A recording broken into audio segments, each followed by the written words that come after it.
Merci beaucoup.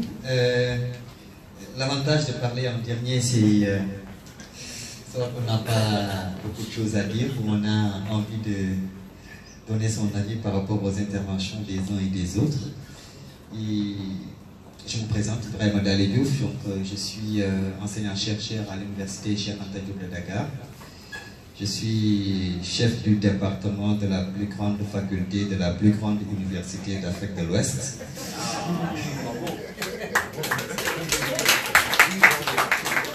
Alors, je vais peut-être rebondir un peu sur les propos empruntés par le professeur Loire de la chercheuse tunisienne. Parce qu'il y a quelques années au Sénégal, il y a eu une innovation dans le domaine de l'enseignement supérieur qui portait sur la mise en place d'un nouveau système d'enseignement qui s'appelle le modèle LMD. Et juste après, quelques années plus tard, on a eu l'avènement de l'Autorité nationale d'assurance qualité qui est venue pour un tout petit peu essayer de voir ce qui se faisait au niveau de l'enseignement supérieur. Seulement, il y a eu, c'est vrai, rupture normalement par rapport à ce qui se faisait avant. Concrètement, on s'est rendu compte qu'il n'y avait pas de rupture en réalité. On a juste essayé de copier ce que disait le professeur tout à l'heure. Faire pour faire, tout en pensant qu'on est en train de bien faire, mais en réalité, on n'avait pas changé grand-chose. Ce qui s'est passé, c'est que les curricula qui étaient sur 4 ans, donc niveau DEC, ensuite licence et maîtrise, on a essayé de revoir ces curricula pour les mettre sur 5 ans, mais en réalité, dans le fond, et même dans la forme, enfin, dans le fond, il n'y avait pas de changement majeur, et dans la forme, oui, on était passé d'un système où on avait 3 diplômes à un système maintenant où on n'a que 2 diplômes.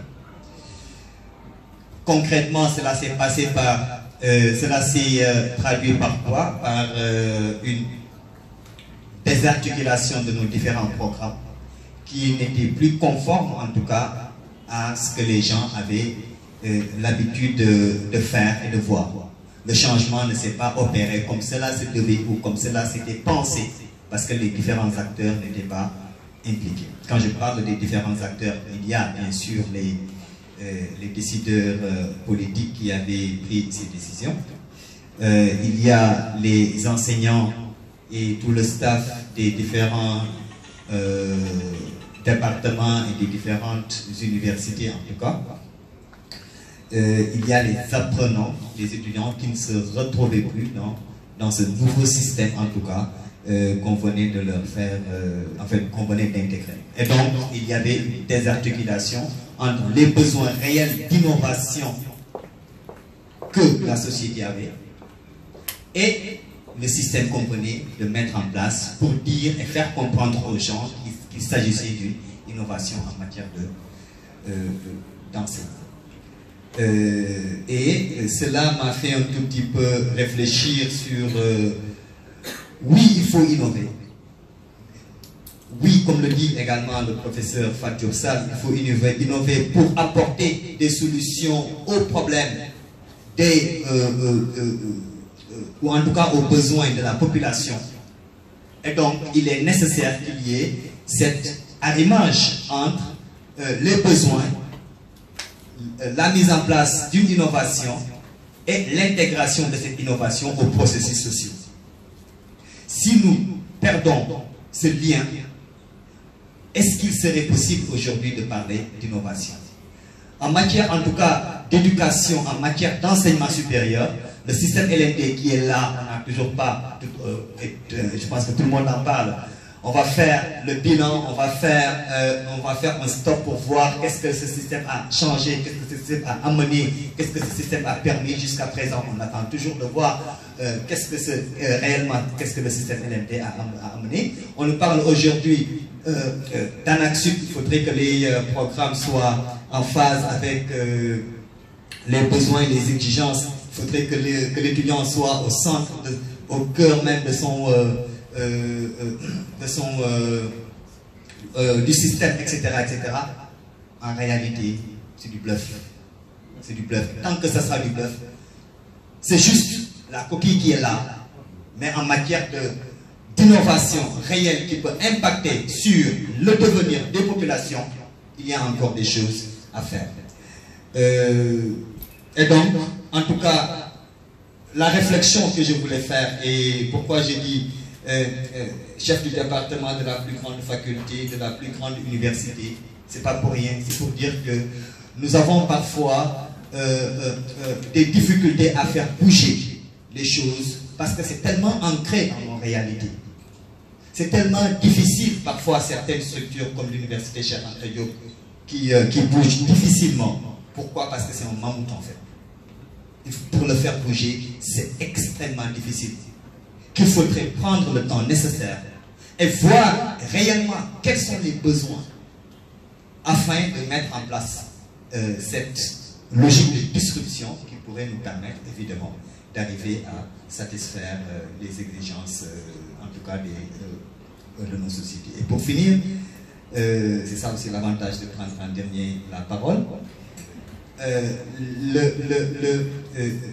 les difficultés que rencontrent les établissements d'enseignement supérieur public pour faire bouger, ou en tout cas pour faire évoluer ces programmes et ces curricula, nous ne les avons pas dans les établissements supérieurs d'enseignement privés.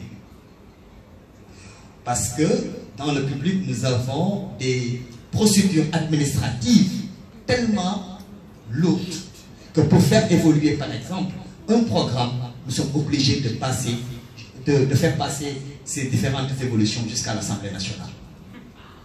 Ah oui. Il faut un décret qui passe par l'Assemblée nationale.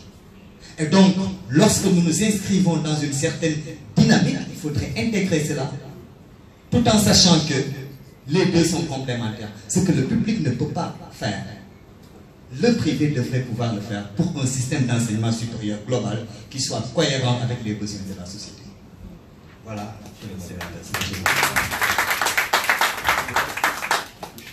Oui, merci beaucoup. Nous sommes arrivés à la fin de la communication des intervenants. Alors, Miraï m'a dit que nous devons arrêter à 17h.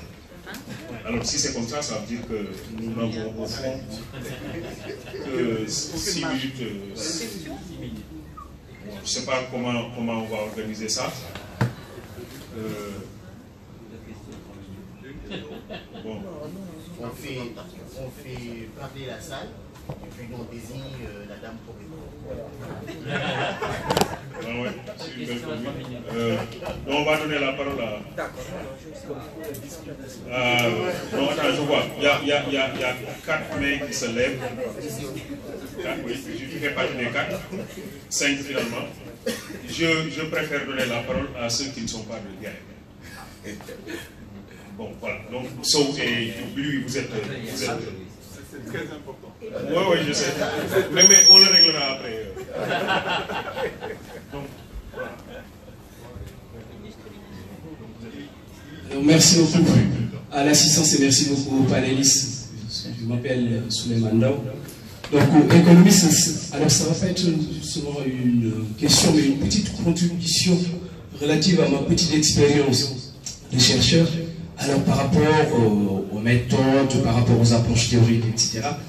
Alors, quand j'ai commencé ma thèse, je travaillais sur les pays africains, sur les économies africaines.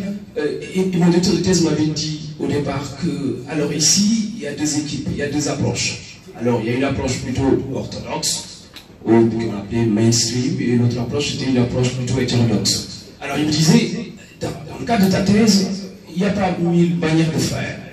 Il suffit de compléter des données, il fallait travailler sur une base de données d'une cinquantaine d'années, sur la question de la pauvreté, du PIB, etc.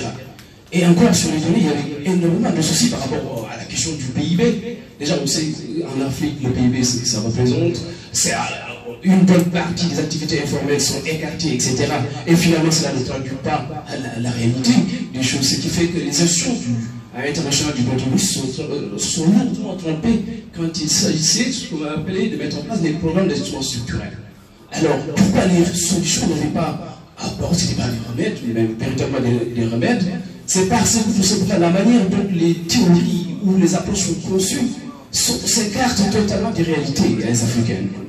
Alors, il m'avait dit, aujourd'hui, on sait pertinemment qu'il y a un réel besoin justement de cette chemin dont on est en train de parler, de refondation justement des approches, des méthodes, des méthodologies, de manière à ce qu'elles puissent coller véritablement aux réalités, que nous avons. Je crois que c'est un défi qui va interpeller à la fois les sociologues, les économistes, etc. C'est de cette manière-là qu'on pourrait avoir des grilles théoriques justement capables de proposer des solutions adéquates. Parce que jusqu'ici, on s'est rendu compte que tout ce qui a été proposé, ça a été tout ça, ça avait plutôt engendré des catastrophes, ce qu'on a vu en 1994 comme dévaluation. Il va falloir véritablement avoir des approches africaines, africanistes, qui seraient compatibles à nos réalités. C'était juste pour dire à la fois sur la pensée managériale, mais aussi sur le champ économique, cela pourrait être transposé. Merci beaucoup. Bonjour, moi c'est Papa Massa Manial, je suis spécialiste en communication et développement de compétences. Je suis CEO de MBI Group qui évolue dans le développement de compétences et l'événementiel. Alors moi, mes interrogations, en tout cas, puisque j'ai la chance d'être devant des directeurs d'écoles, d'établissements, des enseignants, des managers, c'est l'enseignement. On parle de disruption, on parle d'innovation, on parle de management education. Alors, là, qui enseigne le management? Est-ce le manager en tant que tel qui enseigne le management dans nos écoles de formation? Et dans les universités également, qui sont les chercheurs? Est-ce des gens qui ont un cursus simplement académique, qui sont des chercheurs qui cherchent des solutions et qui essaient de les proposer? Et dans ce sens, avec ce système, est-ce que l'on peut trouver une solution évidemment pratique qui va amener de l'innovation et qui va disrupter? L'autre chose, c'est par rapport au process. Aujourd'hui, en tout cas aux méthodes que nous utilisons et au cadre structurel que nous utilisons pour enseigner. Quand on parle du 21e siècle, on voit qu'on va vers la dématérialisation. Aujourd'hui, dans les écoles de formation, dans l'université, est-ce que nous donnons plus, nous offrons plus de contenu dématérialisé ou plus que de contenu, en tout cas en présentiel? Les défis, en tout cas, il y a des défis à ce niveau. L'autre chose, c'est les défis au niveau des certifications. En tant qu'entrepreneur, bon, en tout cas, les plus grands entrepreneurs, en tout cas, d'autres encore du système éducatif qui fait que l'on doit avoir la licence, les masters, en tout cas le doctorat pour pouvoir en tout cas être efficace et opérationnel. Est-ce que vous allez plus faire des certifications pour des gens qui, en tout cas, en phase, qui ont une certaine technicité et à la limite veulent acquérir des compétences en courte durée? Est-ce que c'est possible? Et l'autre chose, heureusement, je ne sais pas si on en a parlé dans la matinée, c'est par rapport aux nouvelles technologies. On a parlé de blockchain, on a parlé de tout ça, mais est-ce qu'on peut envisager aujourd'hui les compétences managériales en termes de réalité augmentée? Si on parlait aujourd'hui de transhumanisme, est-ce que dans nos laboratoires, dans les universités, on essaie d'apporter une solution technologique pour, par exemple, augmenter l'efficacité du manager en termes technologiques, avec des puces? Est-ce qu'aujourd'hui, dans nos enseignements, on envisage cela entre laboratoire technique, entre enseignement théorique, entre enseignement pratique et aujourd'hui innovation? En tout cas, c'était les interrogations. Ces défis-là, je voudrais plus avoir des éclaircissements par rapport à ça. Merci beaucoup. Bonjour tout le monde, c'est Adil Badregui, je suis consultant en communication digitale pour le programme Élan École et Langue nationale en Afrique de l'Organisation internationale de la francophonie. Par ailleurs, je suis doctorant en sciences de l'information et de la communication à l'Université de Toulon. Mon intervention porte essentiellement sur l'utilisation des langues nationales en Afrique. Parce qu'on parle de disruption, on parle beaucoup d'évolution, donc des pratiques, entre des pratiques d'enseignement en Afrique, mais on ne pense pas forcément à l'introduction des langues nationales. Maintenant, ma question s'adresse directement à M. le ministre. Est-ce que nous nous automutilons en ne mettant pas en avant nos langues nationales? Merci. Voilà, donc je retourne à la table. Il y a Fabio. Non, c'est bon, il y a Fabio qui va répondre et M. le ministre. Voilà.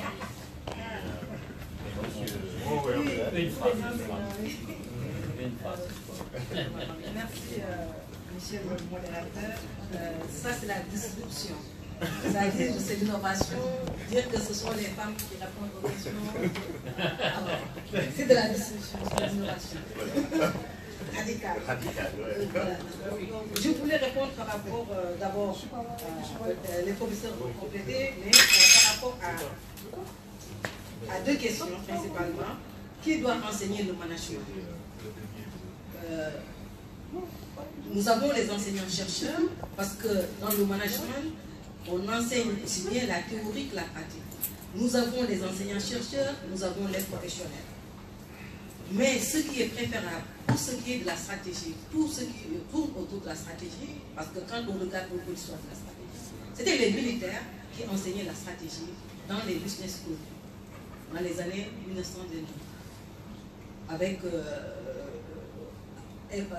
business, comment ça s'appelle, Harvard Business School. Harvard Business School, dans les années 1900. Donc, ça veut dire qu'on peut avoir des praticiens qui viennent dans les business schools pour enseigner la stratégie. Les enseignants-chercheurs enseignent également, vous avez des professeurs, donc là, Yves est là, vous avez le professeur Loire qui enseigne, le professeur Kalika, d'autres qui enseignent le management aussi stratégique dans les universités. Donc nous pouvons avoir ces deux publics couplés pour enseigner le management. Autre aspect également, question sur les certifications, qui sont des formations courtes.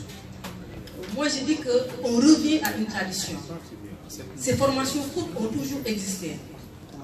Je donne l'exemple et l'expérience de l'ESP, École supérieure polytechnique, ex-Insult. Nous formons au Bac plus 1. Nous n'avons pas les mêmes types de formation que la faculté, parce qu'on était une école. On formait Bac plus 1, ceux qui sont, et nous avons beaucoup qui sont sortis de l'ESP, ex-Insult, qui ont eu un certificat en commerce international qui a duré une année. Marketing et vente qui a duré une année. Ensuite, avec les réformes de l'université, on est revenu à, je dirais, des méthodes d'enseignement pédagogique en se référant à ce que fait la faculté. Mais nous, on avait plus une orientation vraiment professionnelle, pratique. Et les certificats, maintenant, les certifications, on est en train de les mettre en place. Donc, de plus en plus, aussi bien les business schools que les universités sont en train de mettre en place des formations qui sont des certifications. Donc, le ministre va parler avant que... je n'ai que 1 à 2 minutes. 1 à 2 minutes. Alors, donc, je vais directement à la question. Oui, c'est un complexe. En tout cas, l'exemple de l'IAM, ça fait bientôt 15 ans que les langues africaines ont été introduites dans les programmes de formation. Nous avons ce que nous appelons le Peul des affaires et le Mandingue des affaires. Un constat, nous avons IAM Bamako par exemple, et IAM Bamako, un étudiant qui parle mandingue a une chance extraordinaire de performer dans toute la sous-région. Lorsqu'il vient au Sénégal ici, il a des chances, il va en Côte d'Ivoire, etc. Donc, c'est un outil très puissant lorsqu'on parle d'intégration, lorsqu'on parle d'Afrique. Et pour un manager, je pense que c'est important. Rapidement, pour les quelques secondes qui me restent, nous avons aussi introduit un cours d'anthropologie dans le programme de bachelor, par exemple, pour justement amener les étudiants à aller un peu plus au fond des choses, mieux comprendre en fait leur africanité ou les valeurs, la culture. Nous avons aussi introduit des pièces de théâtre, la théâtralisation. Donc dans les cours, ça impacte beaucoup, ça change énormément de choses. Nous sommes en train de nous battre pour quelque chose de fondamental, qui nous ne sommes pas encore très bien compris. Mais j'ai entendu par-ci, par-là, le mot spirituel, capital spirituel, etc. Le Sénégal a un gisement extraordinaire beaucoup plus important que le pétrole. Il a un gisement qu'une nation comme l'Inde a, une nation comme la Chine a. C'est cette culture qui frise un peu cette spiritualité qui aide à donner un sens aux choses. Et donc, les rapports à la discipline, au travail, etc., il faut absolument qu'on réussisse à connecter cela. Et j'aime bien provoquer le monde religieux en disant qu'il faut arracher la spiritualité de ce monde religieux et ramener la spiritualité donc au temporel. Parce qu'aujourd'hui, cette spiritualité-là, c'est ce qui va peut-être permettre de donner un autre élément, d'aller dans une logique d'innovation disruptive. Et enfin, un autre exemple, malheureusement qui ne fait pas encore tâche d'huile, impact ou une bonne diffusion au sein de l'école, c'est des enseignants que nous encourageons quant à l'organisation des cours. Nous aimons bien voir des enseignants prendre l'initiative de s'asseoir par terre. Comme dans la tradition, voilà, c'était une façon extraordinaire de partager. Et quand je vois l'organisation des cours, lorsqu'on parle d'études de cas, mettre des étudiants en groupe, en équipe, etc., je pense qu'il y avait une certaine forme d'intelligence et peut-être qu'il faut aller loin par rapport à l'innovation pédagogique pour aller comprendre aussi tout ce que l'on gagnait lorsqu'on avait ce mode d'organisation donc des étudiants assis par terre, ainsi de suite. Donc, il y a énormément de choses à faire, mais encore une fois, confiance en soi, confiance en ce que nous sommes, en nos valeurs, et de l'audace pour amener en fait progressivement ces traditions, ces cultures, positivement donc dans l'espace de management. Merci. 30 secondes. Attention aux mythes technologiques. Les 10 universités les plus prestigieuses du monde et qui demandent le plus cher à leurs étudiants. Premièrement, ne délivrent pas d'attestation, de certificat, etc., délivrent des diplômes. Et deuxièmement, l'essentiel du temps des étudiants est en cours présentiel. Ça ne veut pas dire qu'il n'y a pas de technologie, c'est toujours du présentiel. Regardez la liste des 10 universités les plus prestigieuses du monde, et c'est toujours la même depuis quelques années. Merci. Très bien. Donc, on va chercher avec le dernier atelier, modéré par professeur Pierre-Lois. Bon, super. Monsieur, je peux prendre la place? Moi, je vais me libérer. Ça peut aller maintenant. Non, je suis fatigué, je vais m'asseoir.